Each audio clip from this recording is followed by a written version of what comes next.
নমস্কার বন্ধুরা, cooking talking চ্যানেলে সকল বন্ধুদের জানাই স্বাগত। বন্ধুরা, আজ আমি সরু চাকলি পিঠের রেসিপি নিয়ে এসেছি।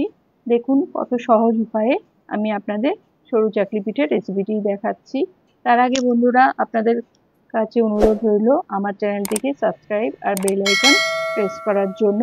দেখুন আমি 1.5 কাপ চালের গুঁড়ো নিয়েছি, এটা গোবিন্দভোগ চালের গুঁড়ো। আর নিয়েছি 1/2 কাপ সুজি। দেখুন সুজিটা কতটাই করকরে, তাই সুজিটাকে আলাদা একটু ভেজাতে হবে। সুজি আর চালের গুঁড়ো দুটো আলাদাই ভেজানো হবে। কারণটা আমি আস্তে আস্তে আপনাদের বলছি। দেখুন একটু জল দিয়ে সুজিটা ভালো করে ভিজিয়ে রাখতে হবে, একটা ঢাকা চাপা দিয়ে রাখতে হবে 2 ঘন্টার জন্য। আর চালের গুঁড়োটাও একটু জল দিয়ে মিশিয়ে ভালো করে মাখিয়ে নিতে হবে। আস্তে আস্তে ঘুরিয়ে এটা মাখিয়ে নিতে হবে যাতে কোনো দলা না পাকিয়ে যায়। একসাথে বেশি জল দিলে দলা পাকিয়ে যায়। দেখুন আমি জল দিয়ে মিশিয়ে এটা 2 ঘন্টার জন্য রেস্টে রেখেছি। এবার দেখুন 2 ঘন্টা পর সুজিটা দেখুন কতটা সফট হয়ে গেছে। এবার হাতের সাহায্যে সুজিটাকে ভালো করে মাখিয়ে নিতে হবে। এবার বলি কেন আমরা আমি আলাদা সুজিটাকে ভিজিয়ে দিই। চালের গুঁড়োর সাথেই তো ভিজিয়ে দিতে পারতাম, তাহলে সুজিটাকে এইভাবে আলাদা সফট করে মাখতে পারতাম না। এইভাবে সুজিটাকে মাখলে সুজিটা আরো সফট হয়ে যায় আর চালের গুঁড়োর যে পেস্টটা আছে এতে সহজেই মিশে যায়। দেখুন চালের গুঁড়োর পেস্টটাও কত সুন্দর ভিজে গেছে, এটা খুব সফট হয়েছে, দেখেই বোঝা যাচ্ছে। দেখুন আমি স্পুনের সাহায্যে দেখাচ্ছি। এবার এর সাথে সুজি ভেজানোটা দিয়ে দিলাম, দিয়ে ভালো করে হ্যান্ড ব্লেন্ডারের সাহায্যে মাখিয়ে নিতে হবে। ভালো করে ঘুরিয়ে ঘুরিয়ে মাখিয়ে নিতে হবে যাতে সুজিটা চালের যে মিশ্রণটা আছে তার সাথে মিশে যায়। এবার দিয়ে দিলাম নুন দিয়ে আবারও এটা ভালো করে মাখিয়ে নিতে হবে। এই দেখুন কিরকম টেক্সচারটা এসেছে, একটু গাঢ় হয়েছে, আর একটু জল দিতে হবে। হ্যাঁ, একটু জল দিলেই হবে, তাহলে এটা একটু পাতলা হবে। এই দেখুন ঠিক এই রকম টেক্সচার রাখতে হবে সরু চাকলি পিঠের জন্য। এবার আমরা একটা তাওয়াতে হোয়াইট অয়েল ব্রাশ করে নিচ্ছি, বেশি তেল লাগে না এতে। এবার ভালো করে ব্যাটারটাকে গুলতে হবে, প্রত্যেকবার ওই হাতার সাহায্যে ভালো করে ওপর নিচ গুলে তাওয়াইতে দিতে হবে। আর তাওয়াইতে দেখুন পুরো দেওয়াতে সব জালির মতো ছিদ্র হয়ে গেছে, আর দেখুন নিজেই সাইডগুলো উঠে গেলে তখন উল্টে দিতে হবে।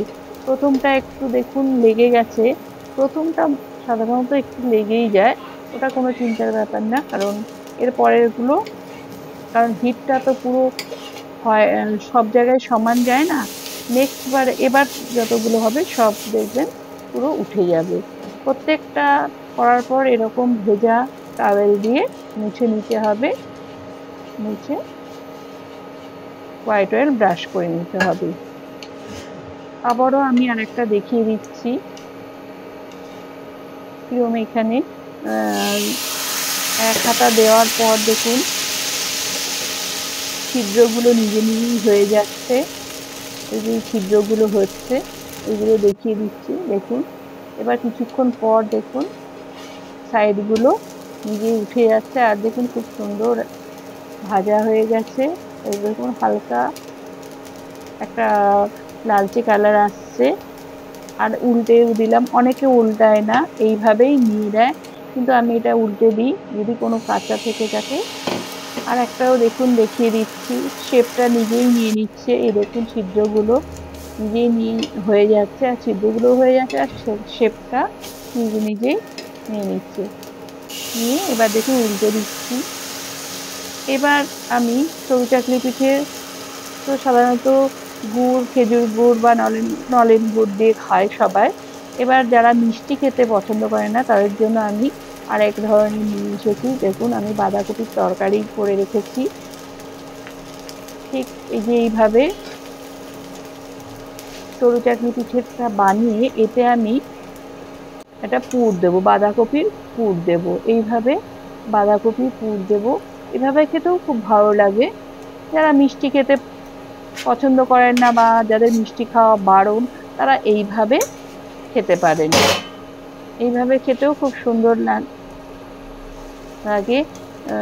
এভাবে আপনারা সস দিয়ে খেতে পারেন, মিষ্টি যদি খাওয়া বারণ থাকে। আর যাদের উম, যারা মিষ্টি খেতে চান না, তারা এটা গুড় দিয়ে বা সস দিয়ে খেতে পারেন।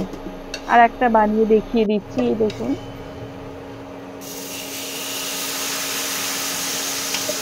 সকালে জলখাবারে আপনারা এই জিনিসটা, এই সরু চাকলি পিঠের রেসিপিটা করতে পারেন। আর এখন তো সামনে পৌষ সংক্রান্তি আসছে, আপনারা এই সরু চাকলি পিঠে সবাই করবেন। দেখবেন খুব খুব সহজে তৈরি হয়ে করতে পারি।